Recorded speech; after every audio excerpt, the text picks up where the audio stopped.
Go. Welcome back to MobilityWOD. My wife is clear and fond of saying that you can't do anything unless you can do it on fire, or unless you're juggling a 2-year-old. And you've just done some horrible Tabata mashup of front squats and pull-ups. All right, here's what we got. We're gonna make a quick, dirty list, minimal upper body kind of maintenance mobility. It's gonna follow up for our lower body list. This is an upper body list. Again, this is not focused. This is not, doesn't have any intention behind it. This is kind of a laundry list, which I think is the worst thing you can do, comma, if you at least gave this to someone without all the context, without all the same. Hey, Caroline. No gum, baby. No gum. It's not paleo. Can you say paleo? I know, it's not. It makes you fall down, the gum, because it's not paleo. Alright, so here's what we got going on. Here's our laundry list. As we think through these problems, we think, is this a motor control problem? Is this an issue of cueing? We're not getting to 11 and 1. We're not generating torque. Is an issue of kind of organization? Is the rib cage down? Remember, small matters, details matter. If my rib cage flies, I can't bring the shoulder forward.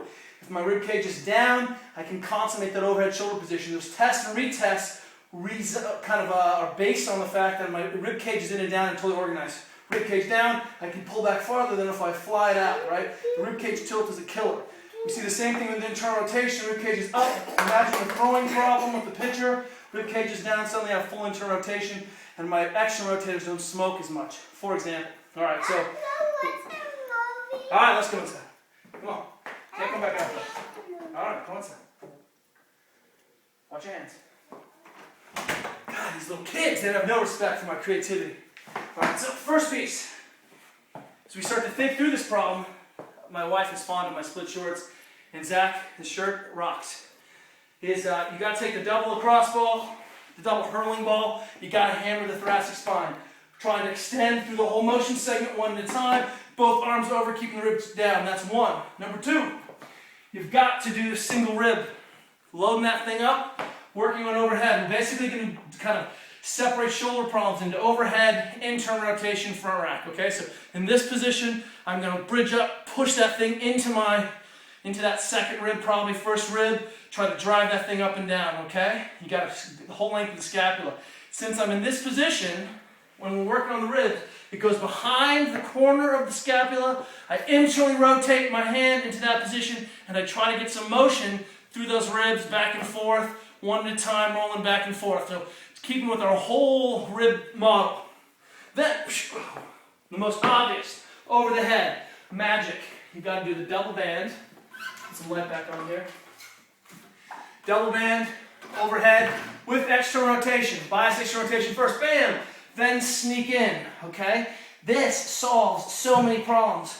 Think about how you can wind it up and tie more pieces. The distraction is like a miracle. Then we start to think, hey, what are the front rack positions problems? Obviously, the most simple is to get into the position of restriction and spending some time. So either wind up this position, get into the front rack, rib cage in and down, open up the rib cage, open up the trap here, and the tricep. Then, if you were going to do conjugate, you'd have to walk over, work on internal rotation of that thing and press into those corners. Hey guys, gotta be quiet, okay? That takes us to working on internal rotation. Most effective way I know, partner bully stretch. Hey George, will you come and push on my shoulders? So push hard on my shoulders. Right down, put your hands right here. Good. Push on the shoulders hard, and then I lower down. Torquing, George is pushing on my shoulders. Even a child can do it. This is such an easy mobilization. Beautiful, Georgia, thank you. Since we're working on internal rotation, no discussion would be clear without the bully stretch. Thinking about a band, winding up shoulder behind. Remember, we're now in our internal rotation phase. You can keep that shoulder back. You can internally rotate. You can go for push for more extension, more internal rotation. You can start to go down. That thing can be done again, even in this position, right? And then finally, what else are we? We've hit, of course, working on flexion. Remember, to mobilize into flexion, we get the joint to the back of the socket, which leaves us with doing this. When I ask you, George, will you come lay in my hand? Yeah. Using a kettlebell and some distraction. Load up the arm in this position. Okay, put your stomach right here, G. Good, hold tight. Now, George is distracting in, holding down. I've got the hand here. I'm gonna rotate around, hold that position, G, you got it. Hold as long as I can, driving the shoulder into the back of the socket. You get the idea, all right? Thanks, G. It's your turn, we'll do it after. Look, no list, no stretching model is gonna work. The point of yoga, the fact that it's so effective, is that you have a teacher who can look at you and find out what you need to work on and guide you through these movements, right? That's the yogic model. Mobilizing, hey Chief, step out for a second, please. Mobilizing with intent is everything.